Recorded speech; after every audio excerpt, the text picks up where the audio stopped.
మన ఆచారాలు సంస్కృతి సాంప్రదాయాలకు స్వాగతం. అందరూ ఎలా ఉన్నారు? నేనైతే చాలా బాగున్నాను. మీరు ఎలా ఉన్నారో కామెంట్ రూపంలో తెలియజేసేయండి. మరి వీడియో కోసం ఎదురు చూస్తున్నారా? ఈరోజు ఒక అద్భుతమైన కథను మీ ముందుకు తెచ్చేసాం. మరి తెలుసుకుందామా? మరి మనందరం పురాణాలు అని అంటాం. మరి ఆ పురాణాలు అనేవి ఎలా వచ్చాయో తెలుసుకుందామా? మరి పురాణాలు అసలు రహస్యం. పురాణం అంటే ఏమిటి? ఇది నిజమా లేక కల్పితమా? మనకు చిన్నప్పటి నుంచి వినిపించే కథలు, దేవుళ్ళు, రాక్షసులు, అవతారాలు ఇవన్నీ నిజమా లేక కేవలం కథలా? పురాణాలు అని మనం పిలిచే ఈ గ్రంథాలు, వాటి వెనక ఉన్న అసలు రహస్యం ఏమిటి? ఈరోజు వీడియోలో పురాణం అనే పదం ఎలా పుట్టింది, పురాణం ఎందుకు రాశారు అని, ఇవి నిజమా కేవలం కల్పితమా, మనం వాటి నుంచి నేర్చుకోవాల్సింది ఏమిటి, మరి పూర్తిగా తెలుసుకుందామా? పురాణం అనే పదం ఎలా వచ్చింది? పురాణం అనే పదం సంస్కృతం నుంచి వచ్చింది. పుర ప్లస్ నా, పురాణం.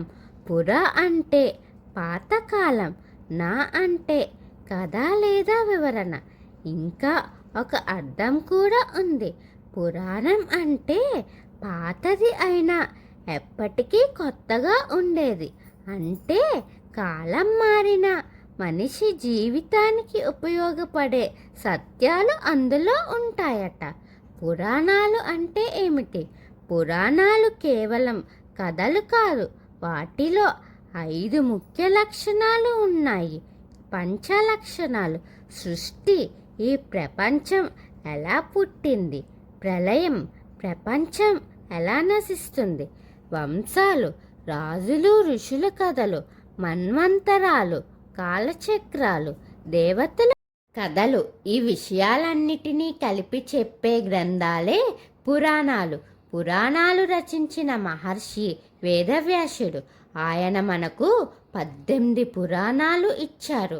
ఈ 18 పురాణాలు తర్వాత వీడియోలో తెలుసుకుందాం. పురాణాలు ఎందుకు రాశారు? ఇది చాలా ముఖ్యమైన ప్రశ్న. పురాణాలు ఎందుకు రాశారు? అప్పుడు ప్రతి ఒక్కరికి వేదాలు అర్థం కాలేదట.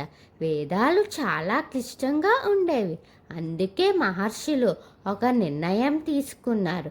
జ్ఞానాన్ని కథల రూపంలో అందిద్దాం అని.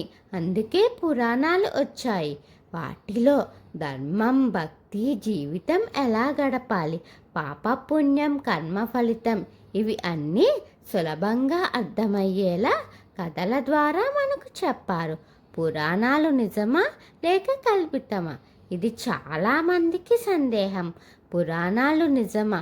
నిజం ప్లస్ కల్పితం. పురాణాలు మనకు బయట కథలు కాదు, మన అంతరంగాన్ని చూపించే అర్థం. మన జీవితానికి పురాణాల సంబంధం. పురాణాలు చదవడం వల్ల ఏమి ఉపయోగం అంటే, ప్రతి కథలో ఒక పాఠం ఉంటుంది. ఉదాహరణ, రామాయణం ధర్మం కోసం జీవించడం, మహాభారతం కర్మ ఫలితాన్ని అర్థం చేసుకోవడం, భాగవత పురాణం భక్తి శక్తి.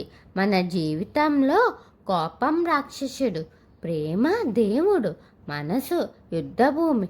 అంటే పురాణాలు మనలో జరుగుతున్న యుద్ధాన్ని వివరించేవి. అసలు రహస్యం ఏంటంటే, పురాణాలు అసలు రహస్యం అవి కేవలం దేవుళ్ళ కథలు కాదు, అవి మనిషిని జీవితాన్ని మార్గదర్శకం.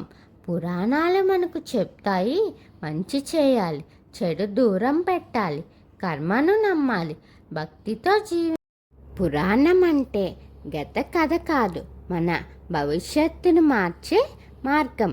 ఇప్పుడు మీరు చెప్పండి, పురాణాలు కేవలం కథలా అనిపిస్తున్నాయా లేక మన జీవితానికి అవసరమైన సత్యాలా?